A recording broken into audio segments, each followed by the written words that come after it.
All right, we will go ahead and get started. Wanted to thank everyone for coming and welcome everyone. As always, we'll start with an affirmation. We would like to thank everyone for their time, effort, and participation in our work before us today. We want to recognize that it's very difficult and important work, and we appreciate and value the perspectives and professionalism that everyone brings here today. Thank you. Starting off with roll call. Sarah Merrick is not with us today. Sarah Duffel. Co-Chair Strickland. Present. Ryan Hearn. Present. Margaret Waddell. Present. Stacy O'Donnell. Present. Lauren Bowling. Present via video. Co-Chair Priest. Present. Emily Rivas. Present. And Kim Slesson. Yay. And Director Stolpe's supposed to be here soon, so I will not mark him absent. Okay, we have a quorum. Yay. Great. So first up, I know we always hold some space for public comment. Happy for public comment. Looks like we have Dr. Sabo signed up for public comments.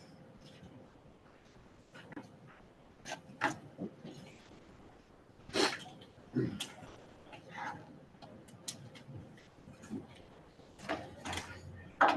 morning. For the record, Dr. Vern Sebo, representing the Oregon Chiropractic Association.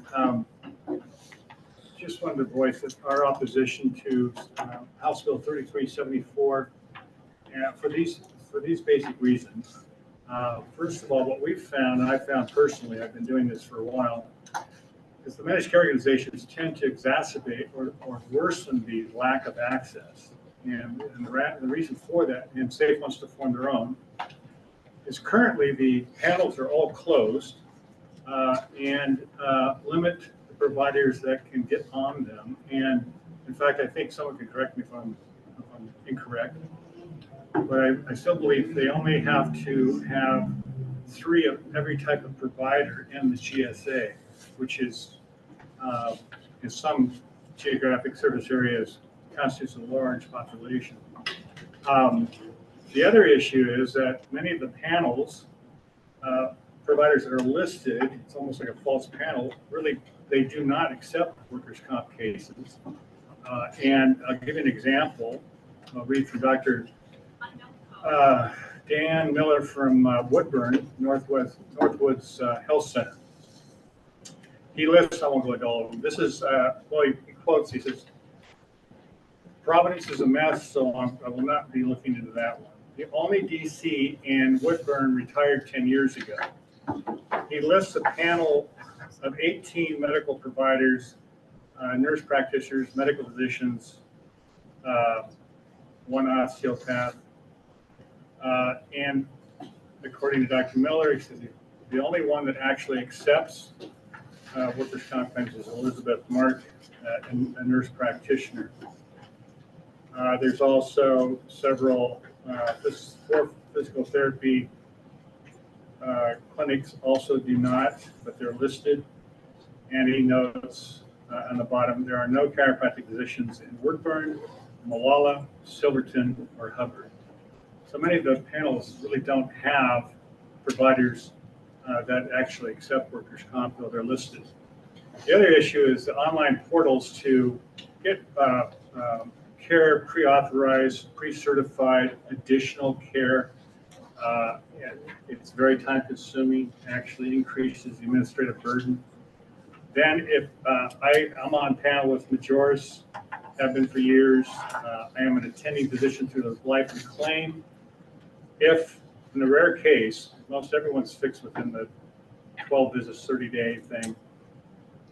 Those who have more serious injuries, which generally almost are always spinal ligament involvement or disc, that need more care, I have to then appeal to the medical director. Now, if he disagrees, which is not infrequent, I have to appeal to the committee, which is time consuming. As a perfect example is a little ER nurse for Samaritan who got hit by a van. And then if the committee disagrees, then I can appeal it to the director. And then if the director, I disagree with him, appeal to the board, all of which is in my spare time, of course. So that's one issue of the MCOs. We believe that as they are currently, they actually inhibit access, not improve it. And then also I want to reiterate again, the access issue has been going on for some time. And back in 2012, DCBS prompted Safe Corporation to hire a vendor to do a survey relative to access. They surveyed 5,000 medical providers. I'm assuming nurse practitioners and PAs were involved. I don't know that for certain. And then Chris Davies, who was Yvonne's predecessor, contacted me, asked, well, we get together your board and association, survey your chiropractic physicians. We had just right at 1,500 in 2012.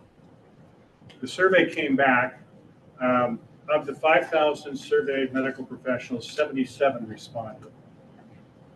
Of the 1,500 chiropractic physicians, 444 responded. I don't know what the survey said, if they said, I hate workers' comp, I'm never going to do that again, or what, but they responded, is my point. So, and then lastly, one of the other issues that we have is that providing attending physician status for PAs, physician's assistants, and nurse practitioners. While at the same time denying the same for chiropractic physicians, arguably one of the best, if not the best, trained in musculoskeletal injuries and so forth. And then I also saw in the one document that being able to provide findings of impairment. Well, findings of impairment is basically closing exam findings. Meanwhile, my colleagues have been certified in the 3rd, 4th, 5th, 6th. In 2008, we had a big conference and education conference. We got certified in the 6th edition of the AMA guides to rating permanent impairment. And again, that speaks to our expertise. So for those reasons, we are in opposition to 3374. Thank you. Thank you, Dr. Sabo. I would ask briefly, as I believe Co-Chair Priest had at a previous meeting, is there something that could fix the bill, or is there a way forward on this that could make it acceptable? I've been thinking about that for a while. This has not been cleared by my leadership, but first of all, we must have full attending physician status for life of the claim outside the MCO. I'll explain why in a minute. And full attending physician status within the MCOs, SAFEs included. The rationale for that is simply this. The more complicated injuries, musculoskeletal injuries, especially spine, and our forte is spine-related conditions, neck and low back, for instance. Those are the two most common work-related injuries. Is that they're the few that will go beyond the 12 visits, 18 visits, and then you have to get more, and then we lose our attending physician status.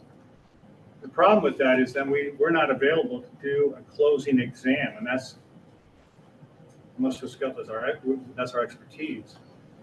So we can't provide findings of impairment. There'll be a statutorily can do so. So the problem with that is when those cases, and we've been seeing this in the last few years, those cases are strategically, I deal with Majoris, and I'm going to tell you that are not enrolled. They're not enrolled. That means I'm not around to do a closing. The closing examination historically is then done by a physician that works for one of the IME vendors, and with what we would say respectfully, with predictive outcomes. So providing that we have full attending physician status outside the MCO would take that away. Inside the MCO, the rationale is that, okay, the horse can get out of the barn, but he can't get out of the corral. The great majority of the people we see, we can take care of in that first 18 visits. It's the more problematic cases, okay? Well, we got to make an objective examination, case for what we're saying is a significant injury. You can't just say there's a class 2 ligament tear at C2-3 in the neck. You have to show it. You have to prove it. And that's where the conversation occurs within, say, MCO. So that's the corral. When we're talking about corralling outliers, every profession has them. And then we would have attending physician status like they're suggesting with the nurses and the PAs for the life of the claim. But we're inside the MCO, so there's control. That would be a good start. Great. Thank you. Thank you. We appreciate it. May I ask a question? Yeah, go for it. That'd be Brian. great. You had mentioned that, your appeal process to the MCOs, if you're wanting to do something, you got to appeal to the board and so on. How long does that process typically take? Just curious for my own knowledge. It varies. Yeah, sure. It's it can take several days to a week, 2 weeks. Okay. That's good. But there's times when it's taken even longer. But yeah. Yeah. Thank you. I appreciate that. Yeah, sir. Thank you very much, Dr. Stevens. What do you do if one of your patients needs medication while you're attending? What if they're on medication? If they need it, If they need something medication. Well, for the most part, most of the type of conditions that we see really don't need medication. If they're on medication, it depends on what that medication is. More times than not, it's just a muscle relaxant. Before it was Vicodin, and then we had an opioid problem. But those who they're on medication, we don't do anything with medication. We try to prevent them having to get on it. And for the most part, the folks that we see shouldn't be on medication because it can hinder and cause time loss. And beyond that, it's not just the opioids. Gabapentin, for instance, got all kinds of, almost needs to be scheduled as a legion drug that because it has addictive qualities. And says non-steroidal anti-inflammatory drugs like ibuprofen are the second leading cause of peptic ulcers. 20,000 people a year die, mostly the elderly. There's still lies. And then acetaminophen, Tylenol, is the leading cause of acute liver failure in this country. So we would say the reason why that even happens in the first place with what we treat is because I have a boatload of nurses in my family and PAs is they do not do any hands-on treatment. They don't do any manipulation or deep tissue work or strain, counter strain. They don't do any therapeutic exercise for the patient.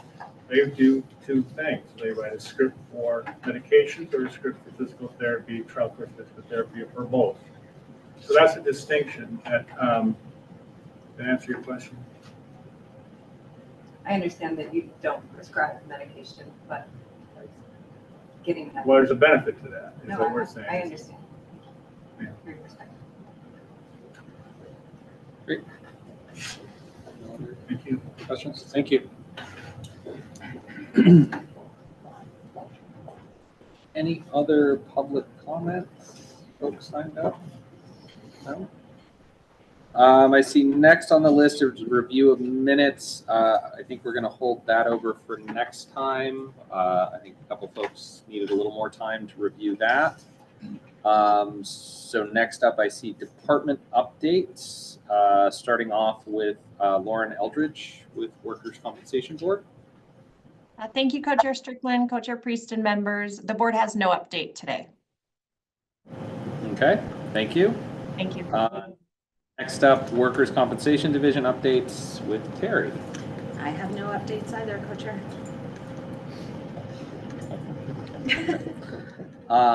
Okay, so next up, unfinished business, starting out with HB 3374. It's my understanding we have stakeholders in the room. Actually, we're going to start with safety. That's not Co-Chair. Sure. That was This is my view. co-chairs, members for the record, Ivo Trumma, Government Relations Director for Safe Corporation, here to give maybe the briefest update on House Bill 3374. I don't know if the -3 made it in the record. There is a -3. I'm just going to point out that's very fundamentally the same as the -2, regardless. It is clear, it has become clear to us that the bill needs more work. And so I think at this point, we respectfully ask that MLAC vote to table the bill and maybe work it in a room. If that's a subcommittee or some other form, we'd appreciate it, but it clearly needs more. Okay. Yep. Thank you. And I do see we have the -3. Thank you. Yeah, Sure. I didn't see it when I I was came supposed in. to be painted up. I'm happy to answer any questions or however you want to proceed. Question? Yeah, sir. I mean, it's just a overarching question about access. Clearly, you know, I appreciate, or I think we appreciate the attempt at the access issue. What can we do, like, to fix this? And from MLAC's subcommittee perspective, to help wrap our heads around this great problem. Who should we bring in the room? Who should we work with? Well, I certainly would say we try to put forward a proposal, and I'm open to whoever wants to participate. Right? Maybe it's other insurers, maybe it's other MCOs, maybe it's other providers, maybe it's the division that provide more data. So I'm open to any suggestion. I don't know that I have an answer. We have come forward with a proposal, but we haven't gotten much kind of additional kind of suggestions, right, other than what we incorporated, I think so. Which I think is a clear indication that, you know, probably needs more time.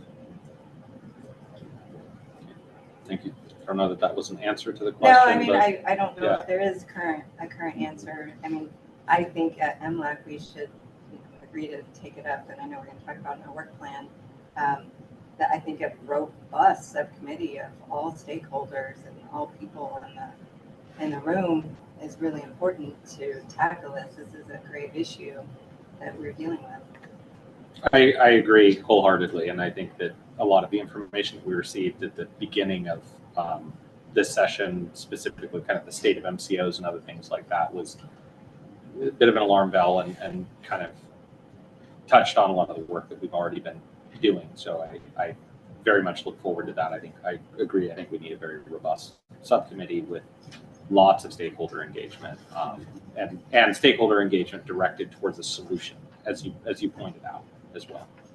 So, Margaret? The question, when I went back and listened to Mr. Hume, I think. Yeah. He indicated that his research had indicated that there were two major reasons, and one of them was the amount of administration that doctors had to deal with when they were willing to accept workers' compensation patients' clients.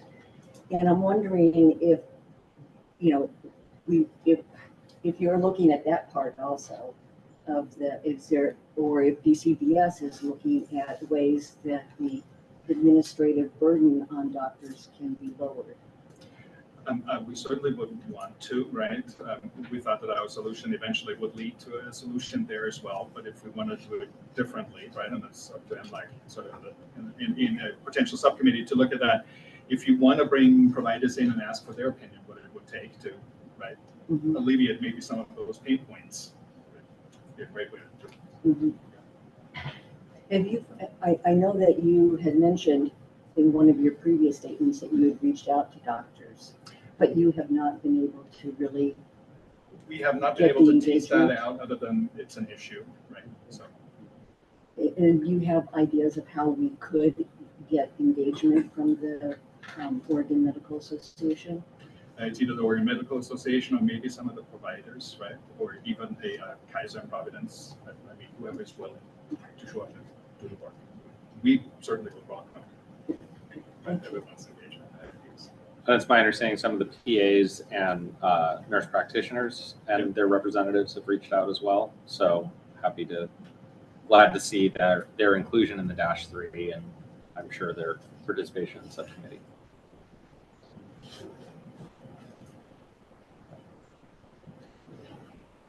Other questions? Okay, thank you so much. Thank And I see we have Sean Miller signed up as well, I believe, just wanting to speak on this matter. Thank you, co-chairs, members of National Labor Advisory Committee. Sean Miller, I'm here today on behalf of the American Property Casualty Insurance Association. And I know, first of all, I just want to again appreciate SAFE bringing the problem and the access issues forward to MLAC. As you know, our association, these are the private insurers, basically objecting to the solution to the problem. It's not that we don't want to be a part of trying to come up with a solution to what you do. And so we do encourage the committee to form that subcommittee in the interim. I think for us, we want to be a part of that. I think the ideas of bringing the providers forward, the MCOs, and trying to really dive into what are those issues and trying to solve those. This solution, House Bill 3374, that was on the table, we view that as a safe solution, and we want to see a system solution. And so again, I think this interim work could be done to accomplish that system solution. We want to be part of it. So thank you very much. Can I ask one question? Yeah. So how would you define the subcommittee work if you were to? Well, good question, Co-Chair. I think, again, I think it's members of this group who want to take on this issue and include all the stakeholders, including ourselves, state. I think one of the benefits we can do is do a little bit more work. And again, we didn't have the opportunity or time to do that to help MLAC of looking at what other states do. Some of the issues with providers and access issues, we want to dive into those issues and try to provide some of that information to you. But I think having the providers and some of the existing MCOs as part of this process, I think is very important. So we have to have their involvement, I think, for success, and then figure out again that system solution. And so again, I don't have all the players that should be involved, but I think if this committee wants to take that on, I think we should come up with a list and then figure out among the existing stakeholders, the folks that show up to every one of these meetings, that they'll reach out and figure out how to get them here. Right? I think that's what we need to do. So providers and access. Yeah. That expand providers and increase access. Absolutely. And as Evo said, if there's barriers there, then let's figure out how to eliminate those barriers so they want to do this. Thank you. Thanks. Okay, I see. Looks like somebody online has a hand raised. Nice. Good morning. This is Thais with Sedgwick. I just wanted to affirm what was just said, that other processors within the state of Oregon would love to help with those subcommittees. We have access to other state processes and other perspectives on how the system works, not only within the state of Oregon, but in some of those other states to maybe do some comparisons and input on how to possibly fix things and make the flow of information and access to medical providers and discussions more accessible. Great. I have one question. For yeah, Patrick. So my question would be, I'm hearing more providers and increased access. Is that through the realm of an MCO? Is the MCO part of the discussion, or is the subcommittee's work, or just providers and access? If I said it correctly. I think it's twofold because there is a problem across the state with providers being comfortable with the work comp system in Oregon, and both following the rules and or being able to process things within those rules. So there's some education, I think, that needs to happen. And with the WCD's help and discussions, about how to make that work and make it easier for providers would be beneficial. The MCOs is a little bit of a different discussion because it really is a limited list of providers as it's set right now. So as the doctor noted earlier, they often do limit access because a person cannot go to whichever provider they choose. They have to stay within those lists.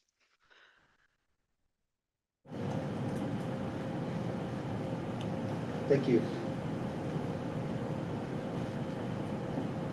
Thank you.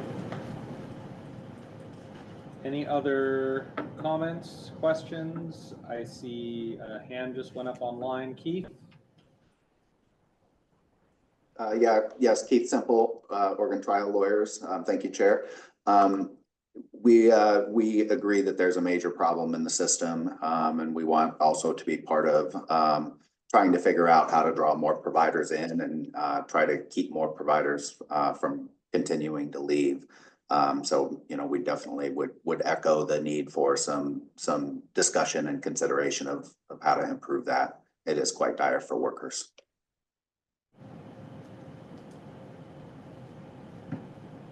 Thank you.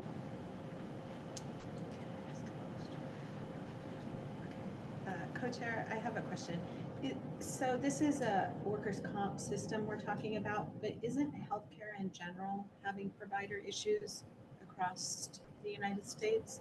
And I don't know who's going to answer my question. Yes. Yes. Okay. Yeah, I was just going to say yes. And once we figure this out in subcommittee, I will let the bar know so that they can address the rural services or lack of rural services and attorneys across the state of Oregon as well.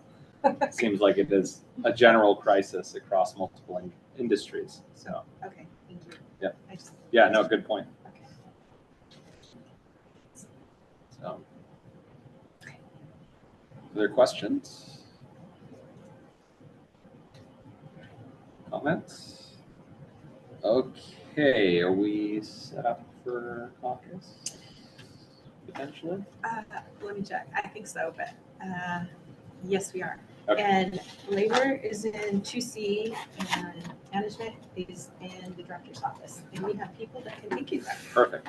Thank you. I Are was we just going to say, focusing on this bill and what to do with it?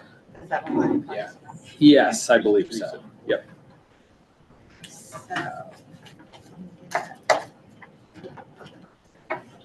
in the rooms, we're going to take a little break for everybody online while we caucus.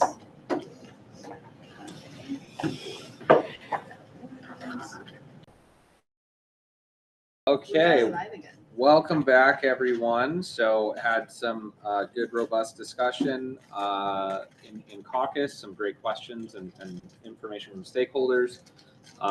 Would be open to entertaining motions if there are any. Yes, thank you, Co-Chair. I move that MLAC table House Bill 3374 and refer the issue to an MLAC subcommittee. Thank you. I second the motion. Any discussion? As seconding, I would just kind of flag the concerns that Sarah had brought up.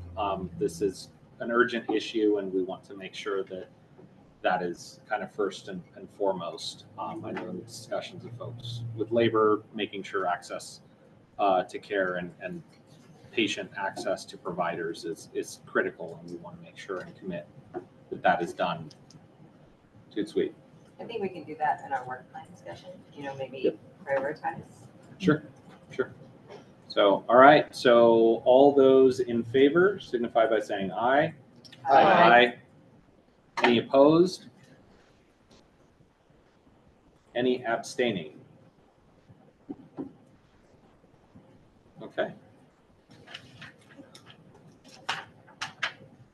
Great. I see for HB 2799, we have that up next. Do we have bill proponents online? I see Keith has taken himself off mute. Yes, thank you, Co-Chair Strickland, members of the committee.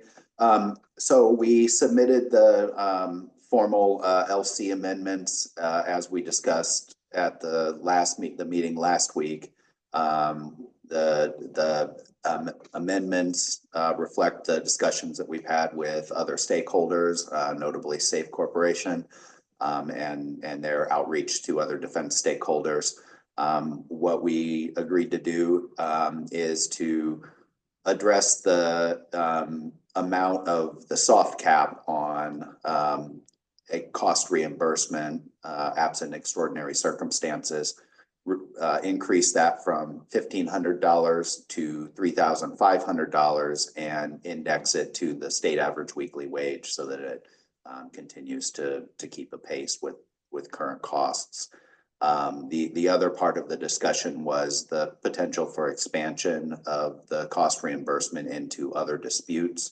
Currently, cost reimbursement is only available when you fight over a denial of the claim from the outset or the denial of a condition that you would want added to the claim.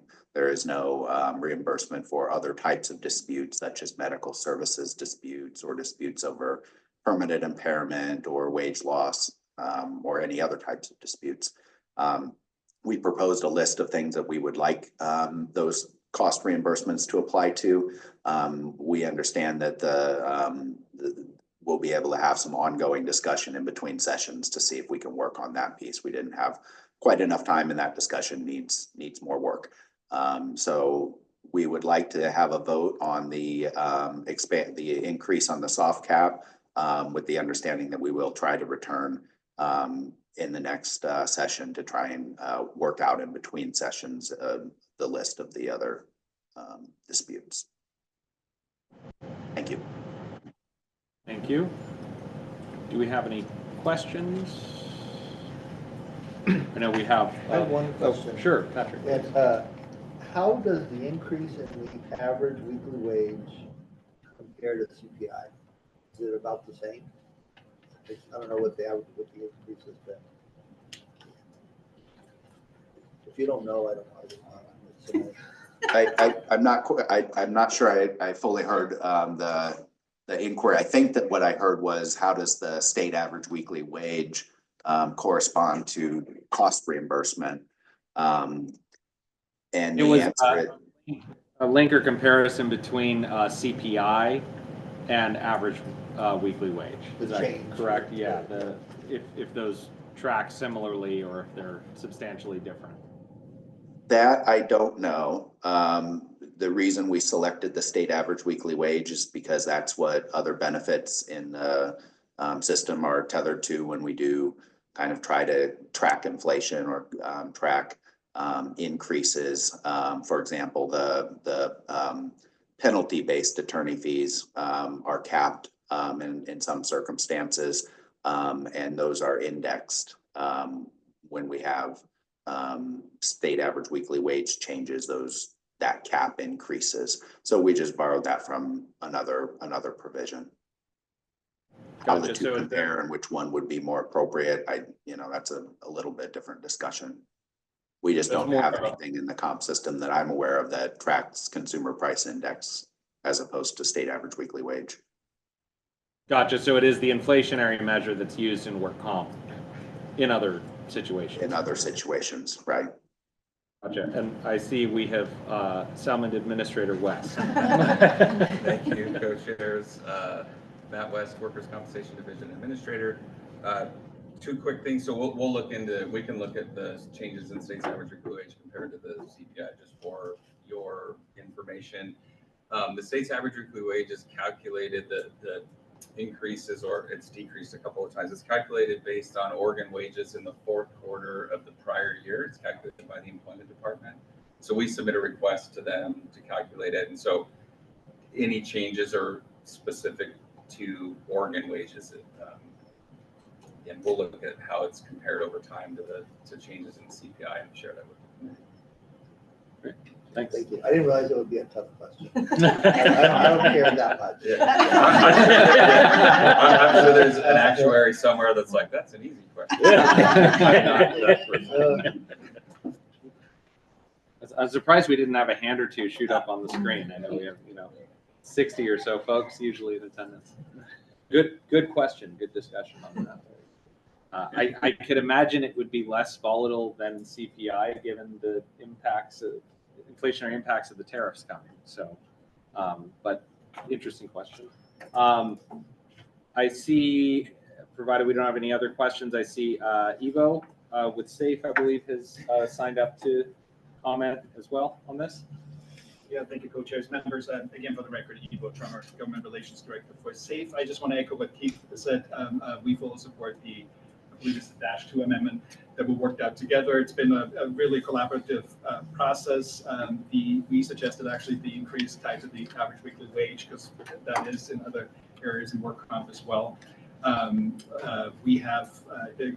We are committed to kind of looking into all the list of other disputes and kind of figure out what makes sense, what doesn't make sense from our perspective. At this point in the session, or a few weeks ago, it was just too little time. We're committed to that. We also want to go, and we invite Keith to kind of come with us on this one, to the Workers' Compensation Board in the interim and just ask for some rulemaking around how these cost reimbursements, if that's the right term, get submitted in the documentation and then just kind of modernize and update and streamline that part of the process too. But it's been a good process with the trial lawyers, and I would urge you to support the bill. Thank you. Thank you. Thank you. Any other questions from folks? Not seeing any other hands online. Perhaps another brief caucus is in order. We'll get our step golden today. All right, so I think everybody is back who's coming back. Could come back from caucus. Had, again, good input, good information. Appreciate stakeholders engaging with each other on this and finding a path forward. So at this time, I would entertain a motion if anyone felt so inclined. I move that MLAC support House Bill 2799 with -2 amendments.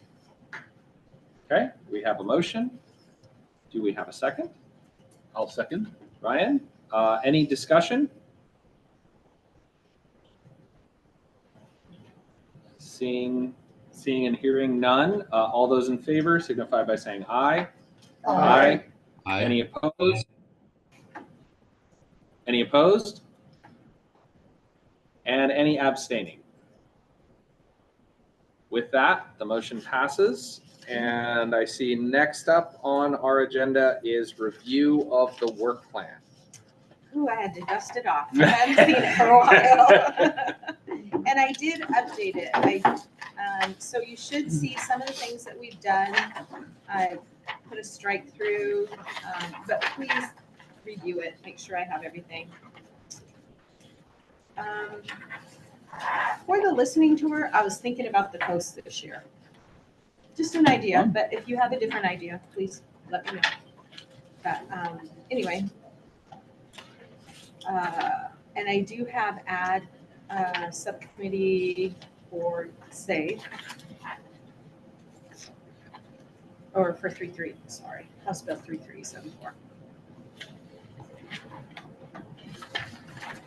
I have one comment on the listening tour. Mhm. We had picked October because they have a conference at that time for safety, like a COSH.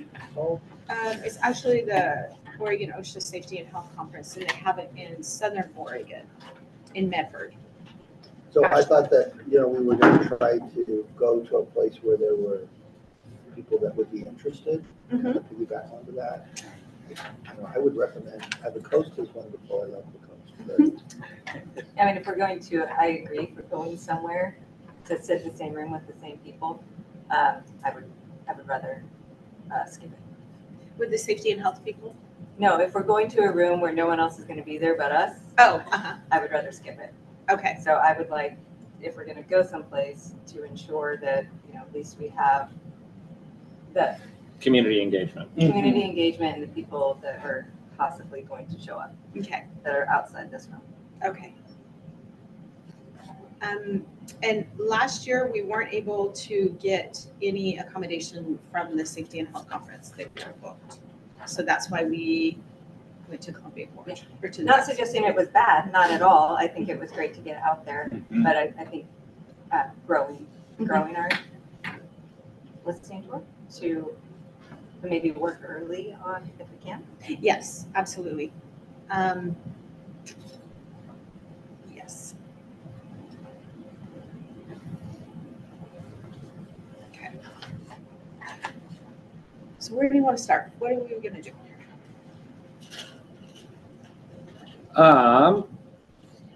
Open to any suggestions. I think we can kind of go through and at least flag what's deleted, what's highlighted, and do updates on that. If that seems a place to start for folks. I know that we flagged the need to add a subcommittee for HB 3374, flagging that is a high priority as well. I think we have two subcommittee pieces, right? The one down there that says the 66 2/3 time loss. Correct.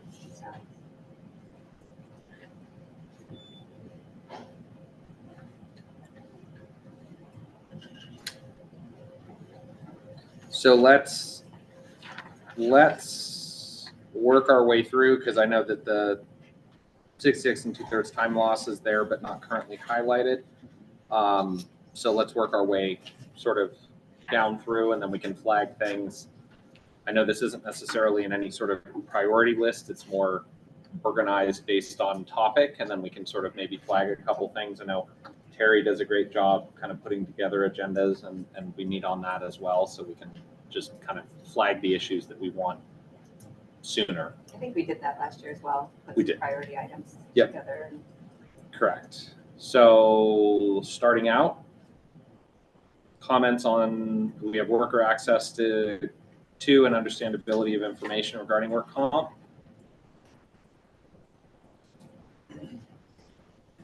So it's my understanding that some of the insurers do have website portals. So I'm not quite sure. Some do and some don't. And they also have access via smartphones. So I did highlight those, but I'm not sure that what more we need to do about that. We did complete the QR code. It's available. Now we have it, our Spanish website. We have the QR code in English as well that goes to the injured worker website. So I think this onus is on insurers to ensure that people can access the information. And with technology, they're doing it, in my opinion. Yeah, I think, I don't know if it would be possible to get a report from either WCD or DCBS on, I know sometimes you can get user statistics. So for the QR code or for the Spanish portal, if we could have, hey, we've received 10,000 hits on this or something like that, even brief and within the WCD updates, I think might be helpful. absolutely.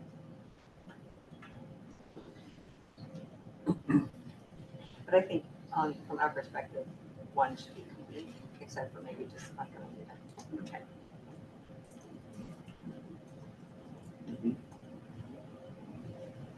I would agree that that seems complete to be talked about it a bit. I don't think there's much. Yeah, I think more a kind of an update on the success or something like that might be helpful.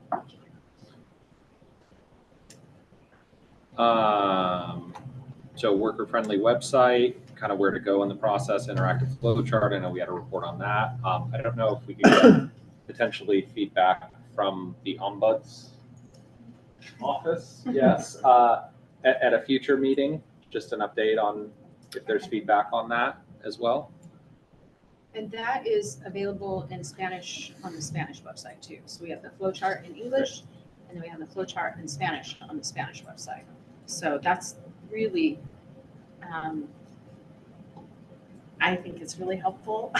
We'll have to look and see who is actually accessing it. Because you can click on the live links in there to take you to the 801 or 826. 827. Yep. You're That's I really appreciate this effort personally. I think it's great progress. movement forward. So thank you all for taking that on. Okay, great. All right. This is the bar question. What question? Bar. Oh, for number 3, other formats, meeting workers where they are, language videos, podcasts, other stuff. Working with the ombuds for Oregon workers to share videos. Sorry to spring it on you. Oh, that's okay. Are you just looking for an update? Yeah. Oh, well, we did our first webinar last week. I think it was last week, the week before, I'm not sure. Oh, do I have to go up there? If you could, I don't know. Couldn't spring it on me. Hearing things online, how we are with that. Yeah, so the Ombuds Office actually we hosted our first webinar, I don't know, last week or the week before on temporary total disability time loss. It's been a huge success, but we learned a lot doing it. About some of the ways we need to add to it and stuff. But so we did that. We have a Spanish one coming up beginning of May. It's actually going to be starting to advertise today. So it'll be the same thing, except we're going to make it a little more user friendly. So that's coming up. We're planning on it starting them out quarterly to see how that goes, and then hopefully pick up speed and do it a little bit more than that. We have another video in the works. It's on how to request reimbursement. We get a lot of workers who don't know how to request reimbursement for mileage or any of the claims costs that they pay out. What else is there? We're constantly working on our website. And you have lots of videos, right? We don't have a lot yet. No. Oh, okay, No, but no, you no. have some. Yes. Okay. And we have a list of videos to be making. It's just kind of bouncing back between that and doing the webinar. So Okay. I think that's the update we have right now. Okay. Oh, that's okay. I'll pay you back. Thanks. Great, thank you. Okay, so interactive flowchart for injured workers, and we've kind of already touched on that up above. Where are the information bottlenecks, language barriers, demographic data to help guide the bottlenecks? Do we have an update on that one? No. Not yet? Okay. Sorry. Nope.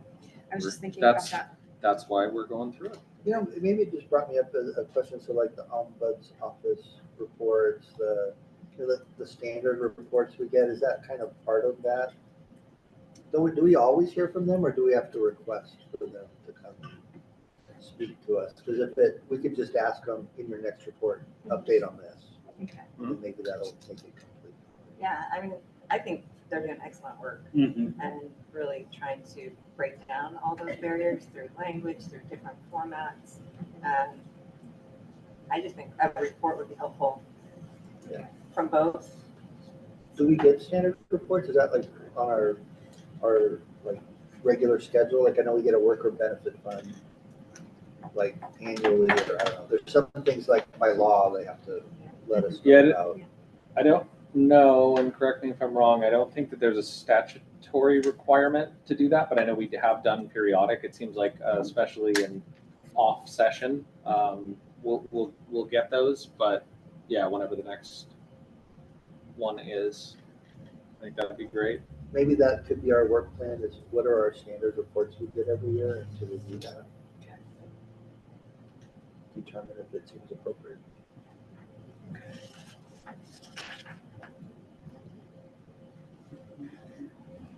I'd like to hear from both offices. Yeah. Yep. Absolutely. I always get a lot from both of them. Yeah, thank you.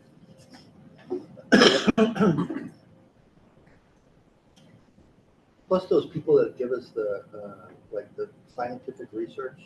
I always like that one. Yeah. I always like that one a lot. And their report comes in Usually October. October. Yeah. Yeah, because they were out at the Dallas US. Yeah. Yep. Okay. So next, what are the problems? Kind of a complaint box or feedback, length of forms, possibly shortening and simplifying them. Again, I would say something to be reported on by both ombuds offices I think in a all of future these, report. Scott, like round up that, consider the worker perspective, the round up level, piecemeal fashion. I think those are really becoming reports.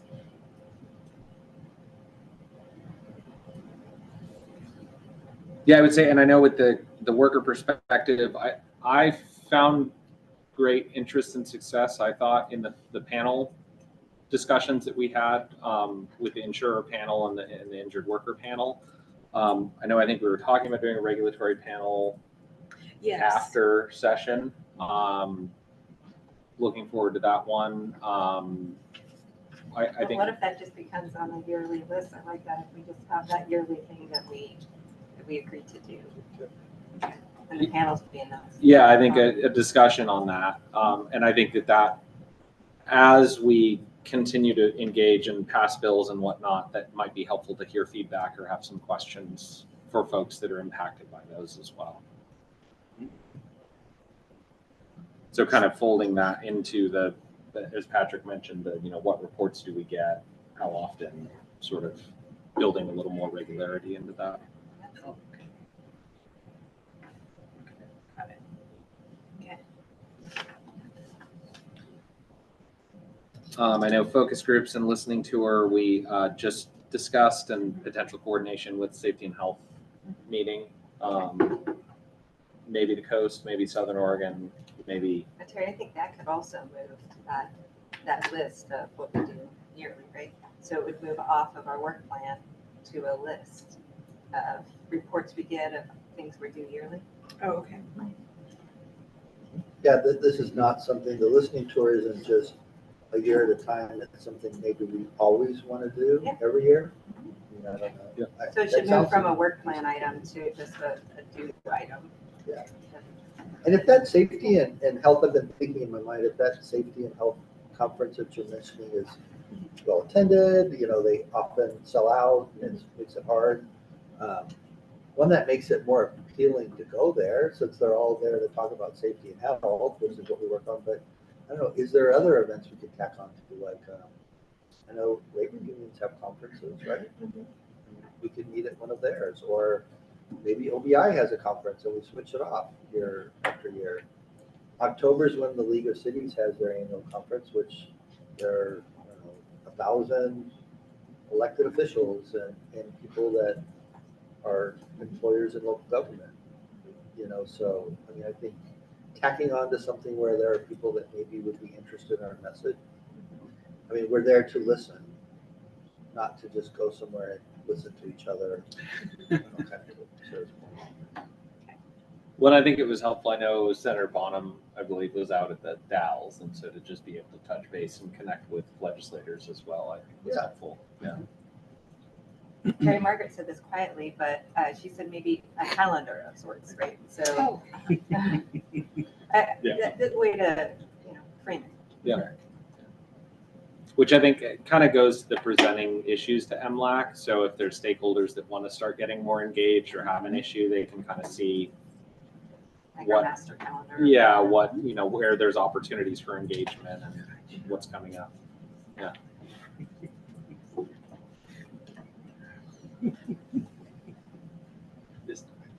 Hey, no more whispering great ideas over there. Yeah, just giving her a little tease.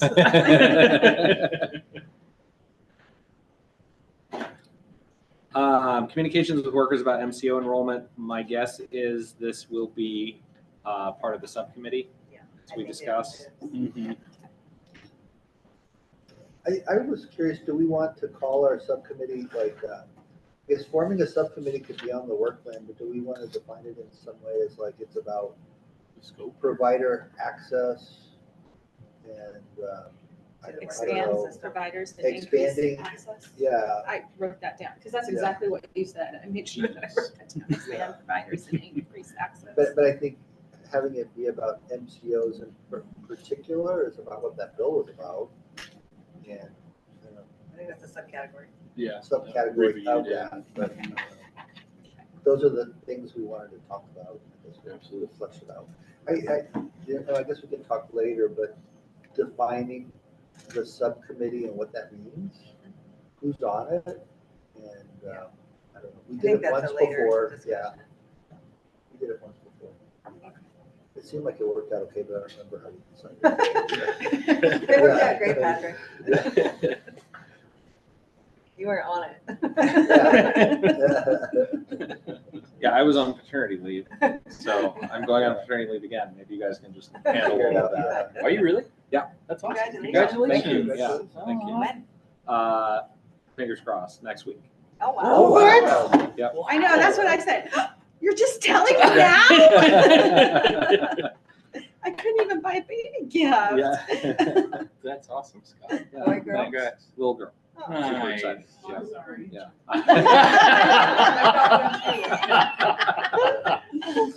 Yeah. So. We'll talk more later, but that's awesome. Yeah, no, it's super excited. Okay, so yes, and Patrick, I would say I think the subcommittee. I know the way that we did it in the past, or my understanding, the way we did it in the past was we had stakeholder kind of engagement on it, and then I know we talked with our caucuses, and then we kind of suggested a form, and then sent that back down the chain as well to verify it, and then I don't know if we had to make a motion to form it officially, or if it was just I sort of think we did, and announced. we had a labor chair and chair. Yeah, and I think in the discussions, was that you, Terry, or was that Kara? That was That was Kara. Okay. It was my understanding we appointed one labor, one management person to be involved. Everybody was welcome, so that it was sort of an all-inclusive, but that then to have quorum, we only needed the 1-and-1, and the scheduling was easier that way. So And then we reported back on our progress. yes, yeah, That's my recollection as well. And that I think also too is during the summer, sometimes MLAC agendas are light. And then maybe sometimes using that time for the subcommittee so that those that are volunteering on it don't have two meetings. So they just do Yeah. one. Some things I've considered. okay.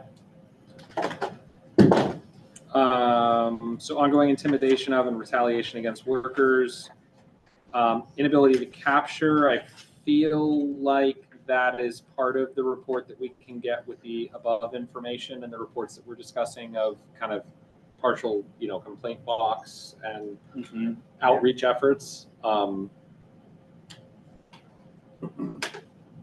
do we get more workers to report and step forward? I feel like part of that also would be helpful to include in the kind of focus group discussions, either with injured workers or advocacy organizations that represent them.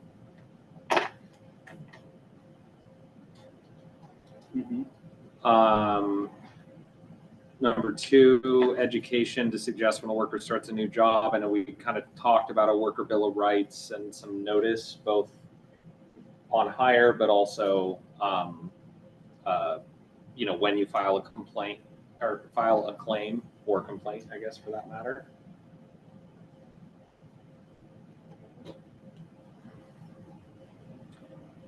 Ongoing education to address issues throughout a worker's tenure on a job, culture, and practice.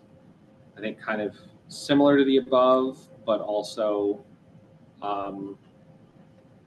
maybe just an update on best practices and training and whatnot. I know that we had that worker total health or something like that. I believe it was part of the OHSU presentation, and they discussed the kind of best practices and training for middle management, especially. I know that report covered that to some extent. I don't know if we could get an update on where that's at. And again, I think from business panel discussion, if they could mention, oh, we brought in whatever industrial hygienists or I forget the term exactly, to do a training and noticed X, Y, and Z great positive impacts and the claim rate, something like that. I'm just winging through it, so feel free to interrupt me as we go here with any ideas. Yeah. I think a lot of these are, we're going to get back from that master calendar of people coming to talk to us. Yeah. And I think that's, Terry, it looks maybe daunting, but maybe not so much so when we create a master calendar who we want to come speak to us and give us more information. Okay. I think a lot of this work has happened. Yeah. Honestly. Okay. do we want to keep going through everything itemized, or do we want to go sort of, we can No, we're almost there. break? The next section. If you're good with it. Okay, yeah, we can keep going. I thought that was a great idea she had, No, put a yeah. pin in it, put everything on the Yeah. calendar instead, but I tried, Sarah, sorry. No. Yeah. I would pause on the next one, overarching review of worker benefits. And I had one question is, can we tie together open-ended time loss with the time loss rate analysis? Is that just sort of an overarching, the subcommittee works on time loss? I think it depends on the subcommittee and how we want to form it. I don't necessarily think that there's anything that would prohibit us from doing that or prohibit stakeholders from raising those concerns. Because again, I know we're not sort of drafting the legislation as it were, but we could make recommendations and have kind of potential for more holistic recommendations. I think number 2 isn't really a work plan item. Okay, you want me just to? It doesn't, I think that's I the think that's goal, the right? goal always, yeah. That's more of a mission. Okay. It's not.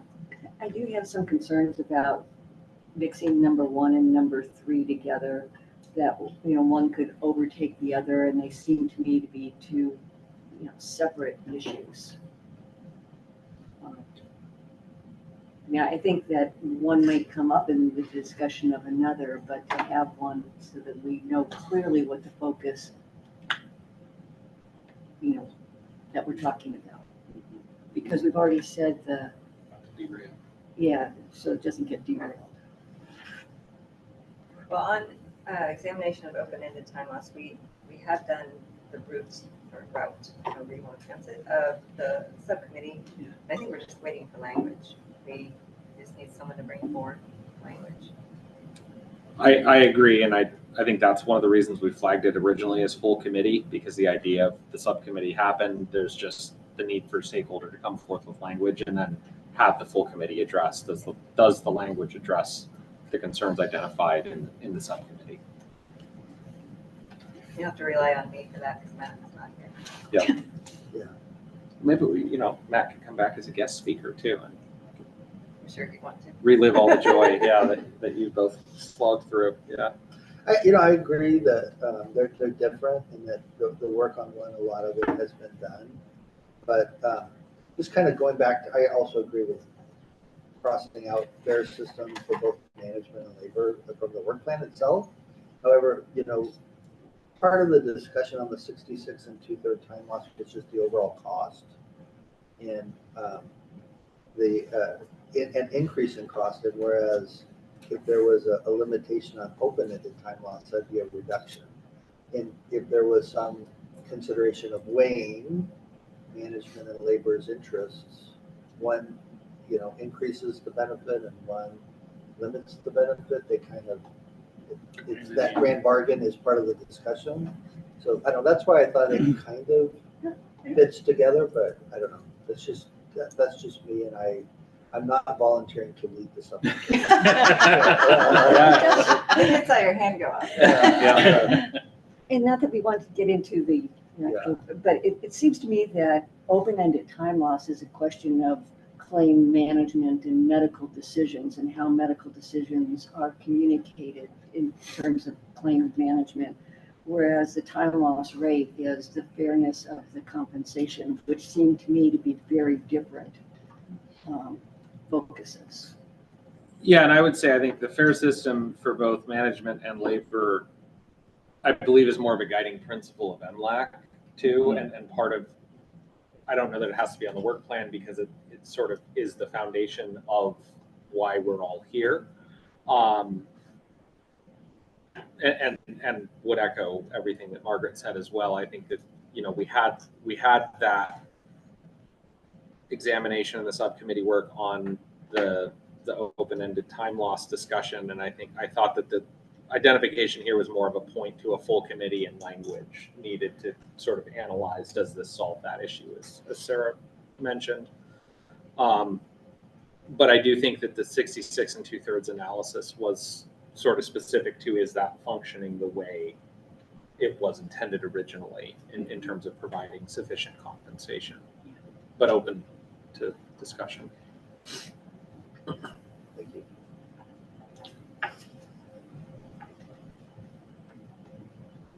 So are we gonna have 2 subcommittees? At least. Not 2 on the time No, lapse. not I think the time lapse one's already been done. Yeah, That work's been done. open-ended, the highlighted one, the open-ended time loss, we already had a subcommittee. Okay, So that I think that's why it's listed as full committee. I But- think the but you 66 and 2/3 relating to SB 705 and the -2 and Okay. whatever else, we're talking about subcommittee for that one Gotcha. as Okay. well. And when you say language, who has language? No one. We need someone to We bring need forth some- language. yeah. Oh, Mhm. gotcha, okay. I think Administrator West, you had a bit, no, I'm just kidding. As much fun as you had with your bills, I didn't want to. Okay. We didn't have a meeting April 1st, so I had to throw it Okay. over.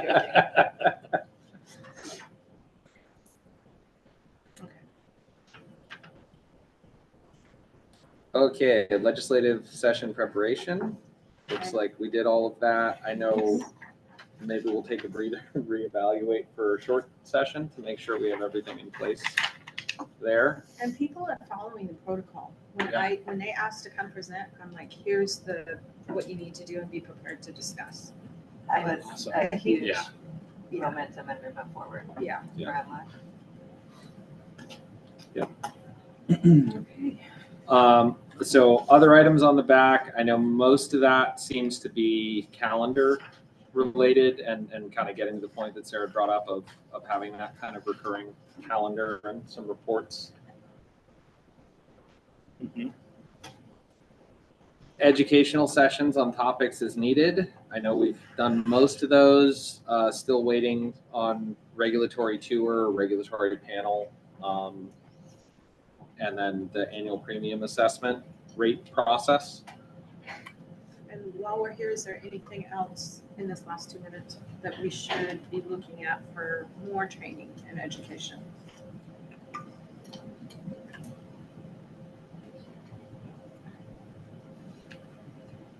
I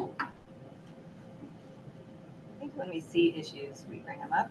And if Mhm. there's training that needs to occur in those, for those things, we flag it. And we ask. Yeah. Okay.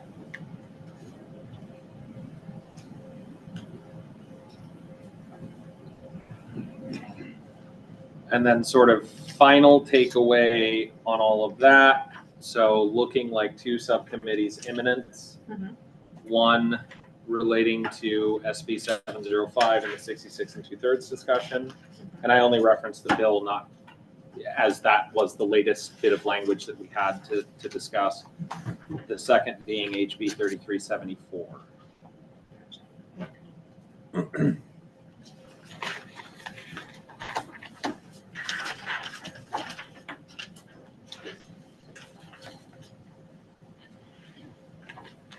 Okay, upcoming meetings, April 17th and May 1st, both listed as virtual. I'm not here. I'm listening. Well, and I was gonna ask, do we need to have that meeting on the 17th? We had those second meetings for legislation. This was the end of our legislative review. So we can go back to monthly meetings until we get the subcommittees figured out. But what did I miss? I was patting myself on the back because we all made it through. I will not be available for the May 1st. May 1st, Yeah. okay. So do we have a 17th or not?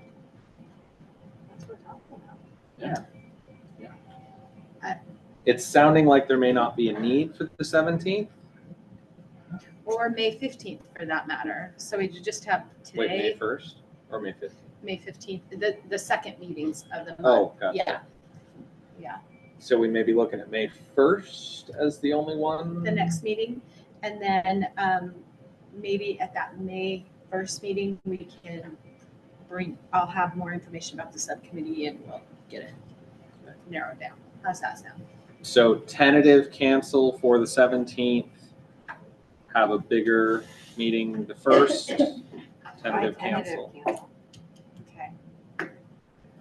You'll take it off our calendar. Yes, yes, we will Those do. mid-month meetings. We'll do that. Yes. And I know, as we did previously, in case of absolute emergency, we can try and schedule something Yes, yeah. in between. Fingers crossed. I am not foreseeing any emergencies. Yeah. All right, with that said, thank you everyone for your work on this, and we can close the meeting. Thank you. Thank you. Thank Good luck, you. Scott. Thank you. Yes. Good to see you all. Yeah, So good nice job, to Terry. see everybody. Yay. We can get through it. You're low.